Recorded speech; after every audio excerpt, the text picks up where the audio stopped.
I'm Cynthia Rowland, and this is episode 41 of EO Radio Show. Today's episode focuses on the importance of meeting the federal tax filing deadlines that apply to charitable organizations. Most charitable organizations that are exempt from income tax are required to file a federal return on the 15th day of the fifth month after the close of their fiscal year. So for nonprofits that use the calendar year for accounting purposes, that's today, May 15. If you haven't filed yet, don't despair. Filing for an extension is fairly easy.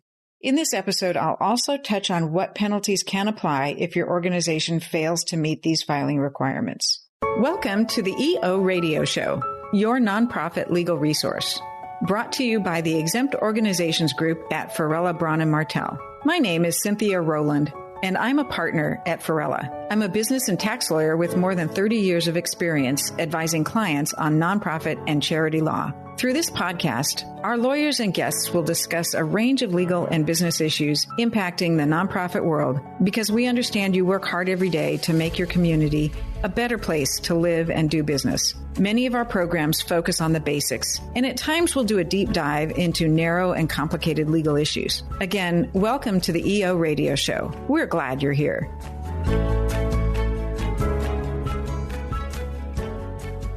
Most charitable organizations, that is, those exempt under Internal Revenue Code 501c3, are required to file an annual information return known as the IRS Form 990. This form is filed with the IRS every year, and there are a few important exceptions for types of organizations that are not required to file.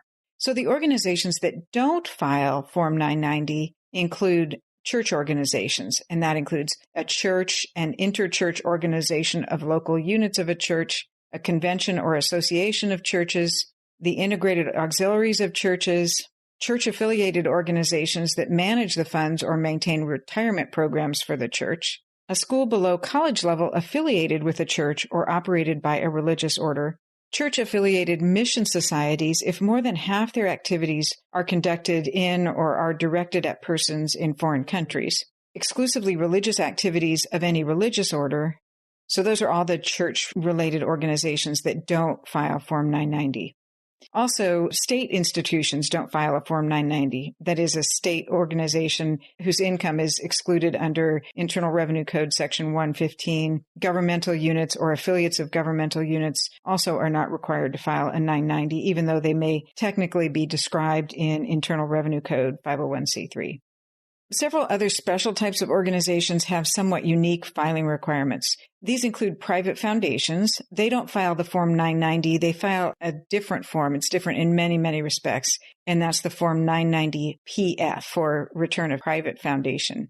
As you can see, size matters in terms of which 990 is filed. Organizations that normally have $50,000 or more in gross receipts and that are required to file, that is, the organizations that are not church and church-related entities or governmental units, those organizations either file the Form 990 or the 990-EZ, which is a short form return. Then the very small organizations, as I mentioned, those whose annual gross receipts are normally less than $50,000, don't file an annual return, but instead file an electronic notice, that is the Form 990-N, which is also known as the e-postcard. So technically, those very small organizations with receipts less than $50,000 don't actually file the 990 information return, but just a postcard.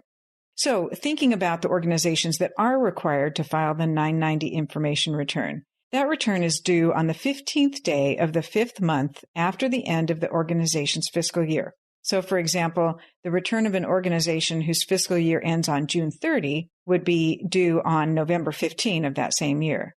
For calendar year organizations, May 15th is the magic date. The due date may be extended for 6 months without a particular reason or showing cause, simply by filing IRS Form 8868 before the original due date. An organization is allowed one extension of 6 months. So for calendar year nonprofits that are required to file a 990, the last deadline, assuming they have properly filed the request for an extension, is November 15. The due date can also be extended in areas that have suffered a disaster as declared by the federal government. The current list of eligible localities and other details for each federally declared disaster are always available on the Tax Relief in Disaster Situations page on the irs.gov website. These disaster relief provisions typically postpone various tax filing and payment deadlines and may apply to individual income tax returns, business returns, as well as tax-exempt organization information returns. The Disaster Assistance and Emergency Relief for Individuals and Businesses page on the IRS website has details on the returns, payments, and tax-related actions that qualify for the additional time when a disaster is declared. Taxpayers in the affected areas don't have to file any extension requests, and they don't need to call the IRS to qualify for extended. But with all that being said, a charity may well be advised to file the extension request, that is, the Form 8868, even if they are covered by an automatic extension for a qualified disaster. This may be important for state filing requirements, since many states extend their filing deadlines applicable to nonprofits, but only if the federal extension has been requested timely, and there may or may not be an automatic extension for a disaster in the other state. Because the Form 8868, that is the extension request, is so simple to file, consider filing it even if you think you are covered by the disaster relief. Now, let's talk a little bit about what happens if an organization fails to file a required return by the due date, including any properly requested extensions of time. At the federal level, the organization that missed the deadline must pay a penalty of $20 per day for each day the return is late. The same penalty applies if the organization doesn't give all the information required on the return or gives incorrect information. Note that using a paid return preparer doesn't relieve the organization of its responsibility to file the complete and accurate return, and the penalties can still apply even if it's your paid return preparer's fault that it didn't get filed. There are maximum penalty amounts that are adjusted for inflation each year. So in general, the maximum penalty for any failure to file is the lesser of $10,500 or 5% of the organization's gross receipts for the year. Higher penalty amounts apply for larger organizations.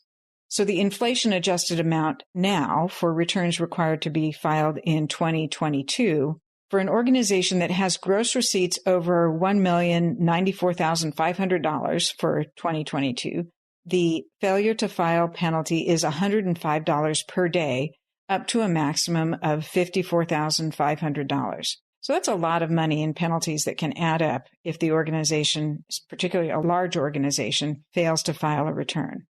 If an organization is subject to the failure to file penalty, the IRS can specify, and this usually happens if there's an audit or an automatic audit, the IRS may specify a date by which the return of correct information must be filed. And if the return is not filed by the date specified by the IRS, even an individual within the organization who fails to comply can be charged with a personal penalty.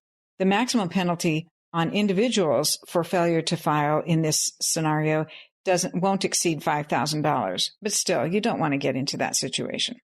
Note that the penalties for failure to file can be abated if the organization has reasonable cause for failure to file the timely, complete, and accurate form. Often we request abatement when the failure to file or the incomplete filing is in fact the fault of a paid return preparer. But the organization has to establish reasonable cause, and it's a lot of work to get the IRS to abate the penalties. So shifting gears a little bit, keep in mind also that the states where your nonprofit is operating may require an annual report or income tax return. For example, nonprofits operating in California file with the California Franchise Tax Board, and they also file a separate form with the California Registry of Charitable Trusts.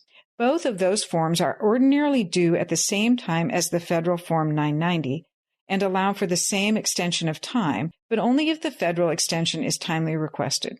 Failure to file in states where an annual filing is required can also lead to penalties and other unpleasant consequences in those states.